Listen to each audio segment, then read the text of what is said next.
그런 얘기를 본론 중 연관되어 있는 문제입니다. 김용현 장관께서는 옥중 편지로 이런 말씀하셨습니다. 악의 무리가 중국과 북한과 결탁을 해서 부정선거를 했다.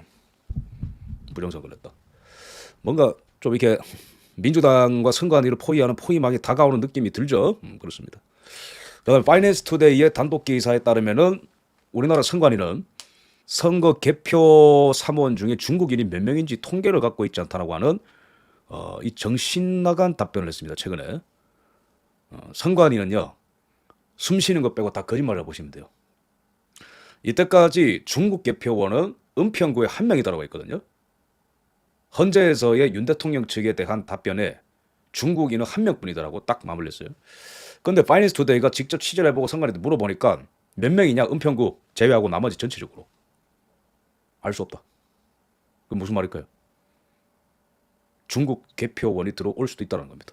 들어왔고 앞으로 들어올 수도 있다는 걸 내포하는 거죠.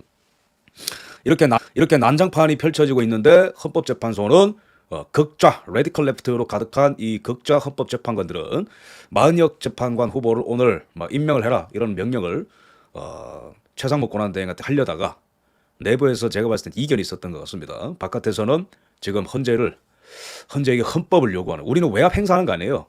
주권자 국민으로서 헌법 준수를 요구하는 겁니다. 그렇죠 여러분? 우리는 헌법을 요구하는 겁니다. 뭐 우파를 위한 판결이 아니고 헌법을 요구하는 거라고.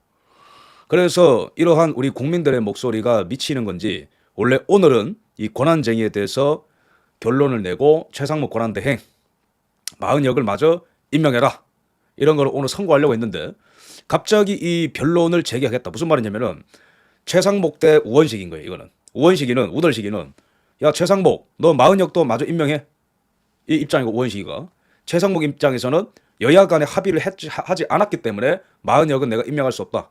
권한쟁의 신청을 넣은 거죠. 우덜식이가. 그런데 여기에 헌재는 원래 오늘 그냥 마은혁의 손을 들러주려고 했어요. 이 분위기상. 근데 오늘 갑자기 이 권한쟁의를 변론을 제기하겠다. 무슨 말이냐? 이거를 결정하기보다도 얘기를 들어보겠다. 양측의 얘기를 들어보겠다. 쉽게 말하면 한 발짝 물러난 겁니다. 그러면 내부에 무슨 일이 있었는가? 어떻게 우리가 추론할 수 있죠? 이진숙 방통위원장 때 4대4 대결이 있었죠. 그죠? 한쪽에서는 정계선, 이미선, 문형배, 정정미. 이틀 근무한 분을 그냥 탄핵을 해도 된다라고 손을 들었어요. 완전 레디컬 레프트입니다.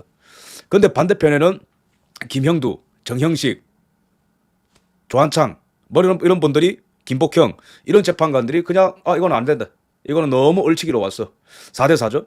그래서 이게 여러 언론에서 지금 분석을 하는 게 이때 이미 이진숙 방통위원장 때 대결이 있었던 것처럼 이번에 마은혁을 임명하는 것도 내부에서 중도 또는 보수로 분류되는 재판관들이 이런 식으로 밀어붙여서는 안 된다라고 제동을 건 거 아닌가. 그리고 바깥에서는 이런 헌재를 불신하는 여론조사가 급등을 하고 문영배와 정정미와 이미선과 정계선의 과거 같은 것들이 막 지금 폭로가 되면서 헌재도 어떤 정치적인 부담감을 느끼고 있는 거 아닌가. 일단은 분명히 말씀드릴 거는 우리가 방심하면 안 돼요. 어쨌든 마은혁을 임명을 해야 된다라는 논리도 더 많이 들어보겠다. 이 변론을 제기하는 거거든요. 하지만 그럼에도 불구하고 원래 오늘 선고하려고 했는데 변론도 원래는 듣지 않겠다 했어요. 헌재가. 근데 변론을 제기했던 것 자체가 한 발짝 물러난 것이기 때문에 우리는 단순해진 거예요. 더 세게 몰아붙이면 됩니다. 왜냐면 말씀드릴 건데 원래는 최상목이 변론을 받아달라고 신청을 했어요. 무슨 말이냐면은 여야 간의 합의 없이 마은혁이를 그냥 밀어붙인 거기 때문에 우덜식이가 여야 간의 합의를 했다라는 증거가 아예 없지 않냐. 최상목이 변론을 요청을 한 거죠. 1월 31일에. 근데 그날 헌재가 변론 들을 것도 하면서 기각을 했어요. 이 정신 나간 거죠. 변론을 왜 안 듣는데? 추경호 전 원내대표와 민주당 사이에서 합의가 있어야 마은혁을 할 수 있는 겁니다. 근데 우덜식이는 그냥 밀어붙였다니까? 그럼 최상목도 할 말이 있는 거예요. 여야 간에 합의 없이 한 거기 때문에. 근데 헌재가 1월 31일에 그냥 변론을 기각했단 말이에요. 근데 오늘 왜 제기한다 그럴까? 갑자기 발표 2시간 전에, 원래 오늘 오후 2시에 발표를 했거든요. 근데 오후 2시 바로 직전에 2시간 전이죠. 그때 갑자기 변론을 제기했다고 싹 바꿨어요. 왜 그러면 이자들도 사람들이기 때문에 외압을 지금 느끼는 거예요. 헌법을 준수하라고 하는 국민들의 무서운 이 질책을 지금 느끼는 겁니다. 그리고 내부에서 나머지 중도 또는 보수 재판관들이 뭐 2명일지 3명일지 4명일지 모르겠지만 어쨌든 균형을 맞추기 위해서 이렇게 지금 얼치기로 통과된 거 헌재가 이것마저도 손을 들어주면 헌법재판소의 존립 자체가 의미 없게 된다. 이런 지적을 했을 가능성이 있습니다. 만약 그런 지적을 한 사람이 있다면 그거는 굉장히 합리적이고 헌법적인 주장을 한 것이죠. 헌재는 그 민주당의 부역 그만하고 장난하는 것도 아니고 이틀 군만 사람을 왜 탄핵시키는데 앞장서는데 이준석 방통위원장.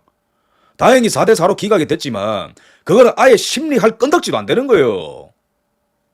방통위원장은 직무가 시작된 이후에 헌법상 아주 중차대한 문제를 일으켰을 때만 탄핵의 소추 대상이 되는데 이준석 방통위원장이 뭐 하루 고했는데 뭐 어쩌라고. 그마저도 방통위원 2명이서 의결할 수 있다니까? 근데 그걸 갖고 민주당이 시비를 걸어가지고 말이죠. 근데 그런 걸 말이지. 앞에 우덜식님께서 오셨는데 헌재는 민주당한테 부역질 하지 말라고 먼저 순서대로 하란 말이야. 최상목에 대한 권한쟁의를 받아들이기 전에 우덜식의 권한쟁의를 받아들이기 전에 그거 먼저 해야 되는 게 뭐예요? 서울중앙지검장 탄핵에 대해서 빨리 기각 또는 각하하라고. 이준석 방통위원장도 끌 게 아닌데 왜 6개월 동안 질질 끄냐고 이 말이야. 지금 이틀 근무한 사람을.